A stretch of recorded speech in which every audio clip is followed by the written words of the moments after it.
Un cours en miracle, Fondation for Inner Peace, édition Octave. Je lis du texte, chapitre 7, section 9 et leçon 52.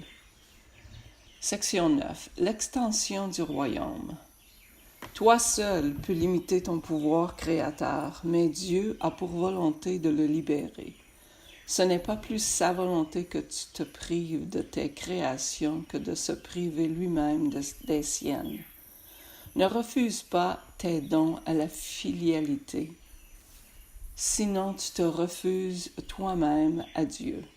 Être centré sur soi est de l'ego, mais être plein de soi est du pur esprit parce que c'est ainsi que Dieu l'a créé. Le Saint-Esprit est dans la partie de l'esprit qui se trouve entre l'ego et le pur esprit, agissant entre eux comme médiateur, toujours en faveur du pur esprit. Pour l'ego, c'est de la partialité, et il répond comme si on se rangeait contre lui. Pour le pur esprit, c'est la vérité, parce qu'il connaît sa plénitude, et il ne peut concevoir qu'il y ait une seule partie d'où il serait exclu. Le pur esprit connaît que la conscience de tous ses frères est inclue dans la sienne, comme elle est incluse en Dieu.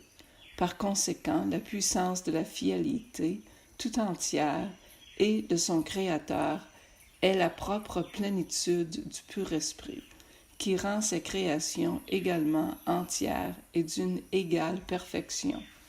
L'ego ne saurait prévaloir contre une totalité qui inclut Dieu. Or, toute totalité doit inclure Dieu. À tout ce qu'il a créé, toute sa puissance est donnée, parce que cela fait partie de lui et partage son être avec lui. Créer est l'opposé de la perte, comme bénir est l'opposé du sacrifice. L'être doit être étendu. C'est ainsi qu'il conserve la connaissance de lui-même. Le pur esprit aspire à partager son être comme son Créateur l'a fait. Créé par le partage, sa volonté est de créer. Il ne souhaite pas contenir Dieu, mais a pour volonté d'étendre son être. L'extension de l'être de Dieu est la seule fonction du pur esprit. Sa plénitude ne peut pas plus être contenue que ne peut l'être la plénitude de son Créateur. La plénitude est extension. Tout le système de pensée de l'ego bloque l'extension et bloque donc ta seule fonction. Par conséquent, il bloque ta joie de sorte que tu te perçois toi-même comme non épanoui. À moins que tu ne crées, tu n'es pas épanoui. Mais Dieu ne connaît pas le non-épanouissement, et c'est donc que tu dois créer. Tu ne connais peut-être pas tes propres créations, mais cela ne peut pas plus interférer avec leur réalité que ton inconscience du pur esprit ne peut interférer avec son être. Le royaume s'étend à jamais parce qu'il est dans l'esprit de Dieu. Tu ne connais pas ta joie parce que tu ne connais pas ta propre plénitude de soi. Exclus de toi n'importe quelle partie du royaume et tu n'es pas entier. Un esprit divisé ne peut percevoir sa plénitude et a besoin que le miracle de son entièreté se fasse jour en lui et le guérisse. Cela révèle à nouveau l'entièreté en lui et le ramène au royaume par sa acceptation de l'entièreté. Parce qu'il apprécie pleinement la plénitude de soi, il devient impossible que l'esprit soit centré sur soi, et l'extension est inévitable. C'est pourquoi il y a dans le royaume une paix parfaite. Le pur esprit remplit sa fonction, et seul un épanouissement complet est la paix. Tes créations sont protégées pour toi parce que le Saint-Esprit, qui est dans ton esprit, en a la connaissance et peut les ramener à ta conscience chaque fois que tu le lui permets. Elles sont là en tant que partie de ton rêve. parce que ta plénitude les inclut. Les créations de chaque fils de Dieu sont les tiennes, puisque toute création appartient à chacun, ayant été créée pour la fidélité en faisant qu'un. Tu n'as pas manqué d'augmenter l'héritage des fils de Dieu. Ainsi, tu n'as pas manqué de te l'assurer. Puisque c'était la volonté de Dieu de te le donner, il l'a donné pour toujours. Puisque c'était sa volonté que tu l'aies pour toujours, il t'a donné les moyens de le garder. Et c'est ce que tu as fait. Désobéir à la volonté de Dieu n'a de signification que pour ceux qui sont insanes. En vérité, c'est impossible. Ta plénitude de soi est aussi illimitée que celle de Dieu, comme la sienne. Elle s'étend à jamais et dans une paix parfaite. Son royaume est si intense qu'elle crée dans une joie parfaite, et seul ce qui est entier peut naître de son entièreté. Sois confiant en ce que tu n'as jamais perdu ton identité, ni les extensions qui la maintiennent entière et en paix. Les miracles sont une expression de cette confiance.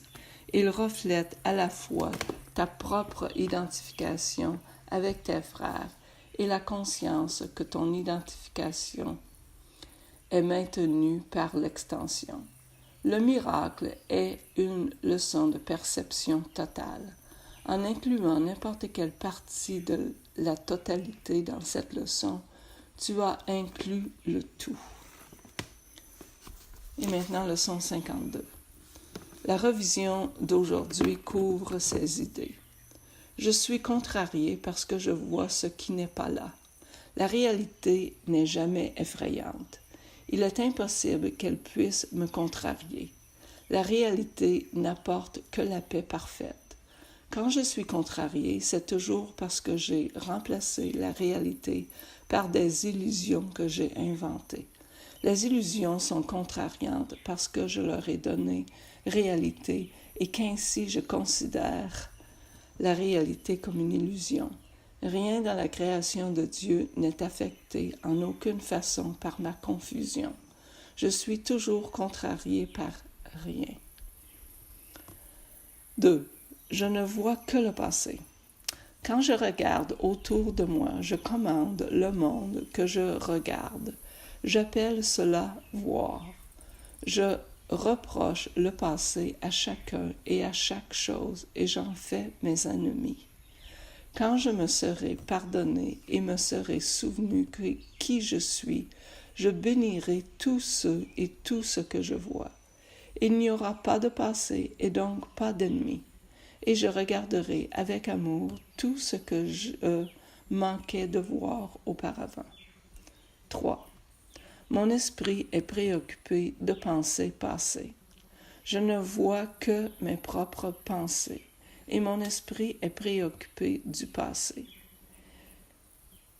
Qu'est-il donc que je puisse voir tel que c'est?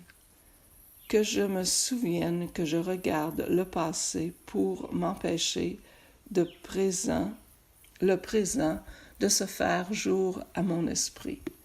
Que je comprenne que j'essaie d'utiliser le temps contre Dieu, que j'apprenne à me départir du passé et je me rendrai compte qu'en ce faisant, je ne renonce à rien. 4. Je vois rien tel que c'est maintenant. Si je ne vois rien tel que c'est maintenant, on peut vraiment dire que je ne vois rien. Je ne peux voir que ce qui est maintenant. Le choix n'est pas entre voir le passé et voir le présent.